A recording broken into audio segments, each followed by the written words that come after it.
আসলে visa ratio জিনিসটা কি? প্রফেশনাল অ্যাপ্লিক্যান্টের কি কি ডকুমেন্ট হলে সে ভিসা পাওয়ার জন্য যোগ্যতা অর্জন করে? রাইসুল ভাই, আমরা প্রায় শুনি যে ভিসা রেশিও নিয়ে অনেক কথা হয়, যে বিভিন্ন কান্ট্রিতে ভিসা রেশিও ভালো, বিভিন্ন কান্ট্রিতে ভিসা রেশিও কম। আসলে ভিসা রেশিও জিনিসটা কি? ধন্যবাদ আপনার গুরুত্বপূর্ণ প্রশ্নটির জন্য। এটি আমাদের ফ্রিকুয়েন্ট প্রশ্ন হয়ে থাকে, বিশেষ করে কাস্টমারের পক্ষ থেকে। আসলে ভিসা রেশিও এটা একটা মনের একটা ভ্রান্ত ধারণা। আসলে ভিসা রেশিও বলতে কিছু নেই। আমি যদি আপনাকে উদাহরণস্বরূপ বলি, 10টা কাস্টমারের প্রোফাইল আমি ইউকে অথবা কানাডার জন্য দাঁড় করালাম। সেখানে দেখা যাবে যদি তাদের প্রোফাইলের ডকুমেন্ট যদি দুর্বল হয় এবং অন্যান্য সাপোর্টিং ডকুমেন্ট যদি দুর্বল হয়, সেক্ষেত্রে কিন্তু 10টা কাস্টমারই রিফিউজ হবে।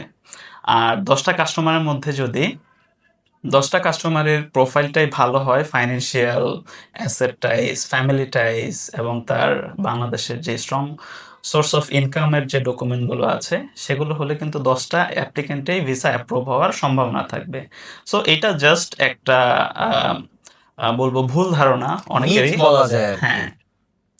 সো এবার আসেন আমরা আসি হচ্ছে একটা প্রফেশনাল অ্যাপ্লিক্যান্টের কি কি ডকুমেন্ট হলে সে ভিসা পাওয়ার জন্য যোগ্যতা অর্জন করে। প্রথমেই বলবো, ফার্স্ট ওয়ার্ল্ড ভিসার ক্ষেত্রে তাকে অবশ্যই একটা পূর্ব পরিকল্পনা থাকতে হবে। আজ আমি ফার্স্ট ওয়ার্ল্ডে অ্যাপ্লাই করতেছি, আমার ফাইন্যান্সিয়াল ডকুমেন্ট আছে, আমার প্রফেশনাল ডকুমেন্ট আছে, আমার অ্যাসেট ডকুমেন্ট আছে এবং সবশেষে আমার বাংলাদেশের যে টাইস, সেটা ফ্যামিলি মেম্বার্স হতে পারে, আদার্স যে ডকুমেন্টেশনগুলো হতে পারে। প্রথমে ফাইন্যান্সিয়াল, যদি কোনো অ্যাপ্লিকেন্টের পার্সোনাল ব্যাংক অ্যাকাউন্ট থেকে থাকে, অবশ্যই সেটাতে যেন একটা স্টেবল ব্যাংকের মেনটেন করে। স্টেবল ব্যাংক কি অনেকেই বুঝতে চায়।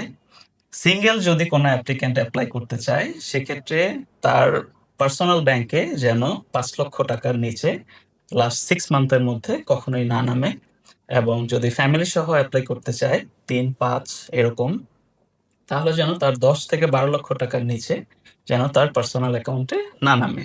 এটা হচ্ছে একটা স্টেবল ব্যাংক অ্যাকাউন্ট। এবং প্রফেশনাল অনুযায়ী বিজনেস এবং স্যালারি অ্যাকাউন্ট হতে পারে, সেখানে টাকা আসবে যাবে, এটা কোনো ব্যাপার না। আচ্ছা, এবার আসি আপনার অ্যাসেট ডকুমেন্টের ক্ষেত্রে। অ্যাসেট ডকুমেন্ট এই জন্য গুরুত্বপূর্ণ, অ্যাম্বাসেডর আপনাকে হচ্ছে নিশ্চিত হতে চায় যে আপনি যে কান্ট্রিতে ঘুরতে যাচ্ছেন, সেই কান্ট্রি থেকে আপনি আবার বাংলাদেশে ব্যাক করার জন্য কি কি কারণ থাকতে পারে। সেটার মধ্যে প্রথম আপনার যেমন হচ্ছে ফাইন্যান্সিয়াল ডকুমেন্ট, তেমনইভাবে আপনার অ্যাসেট ডকুমেন্টটাও গুরুত্বপূর্ণ। যদি এইটার প্রুফটা আপনি সুন্দরভাবে দিতে পারেন, সেক্ষেত্রে আপনার অ্যাম্বাসিডর বুঝতে পারবে যে সে এই ডকুমেন্টের কারণে অথবা এই টাইজের কারণে সে বাংলাদেশে ব্যাক করবে। অ্যান্ড অবভিয়াসলি আপনার মোস্ট ইম্পর্ট্যান্ট হচ্ছে আপনার প্রফেশন। আপনি জবে থাকতে পারেন অথবা বিজনেসে থাকতে পারেন। সো যে এই বিজনেসটা থেকে যে আপনার ইনকাম হচ্ছে, সেটা যদি ভালো একটা পরিমাণ হয়ে থাকে, যেটা ব্যাংক স্টেটমেন্টের মাধ্যমে তারা দেখবে এবং বিজনেস যে ডকুমেন্টগুলো আছে সেগুলোর মাধ্যমে তারা নিশ্চিত হবে।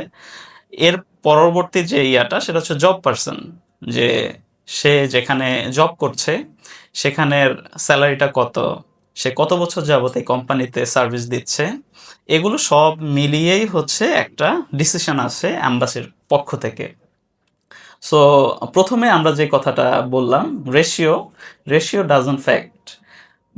ব্যাপারটা হচ্ছে আপনার ডকুমেন্টেশন। যদি আপনার ডকুমেন্টেশন ঠিকমতো থাকে এবং অবশ্যই আপনার পূর্ব প্রস্তুতি যদি ফার্স্ট ওয়ার্ল্ডের ক্ষেত্রে ভালোভাবে নিতে পারেন, সেক্ষেত্রে ডেফিনেটলি আপনার ভিসা হবে। আরেকটি গুরুত্বপূর্ণ বিষয় হচ্ছে purpose of travel.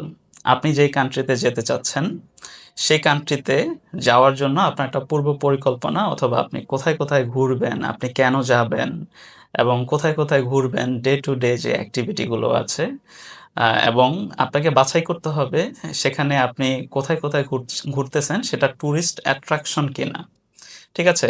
Day to day activity যেটা বলে, এটা অবশ্যই অ্যাম্বাসিডরকে সুন্দরভাবে ব্যাখ্যা করতে হবে এবং আপনি সেখান থেকে ঘুরে আবার বাংলাদেশে কেন ব্যাক করবেন, এই জিনিসটাও খুবই গুরুত্বপূর্ণ।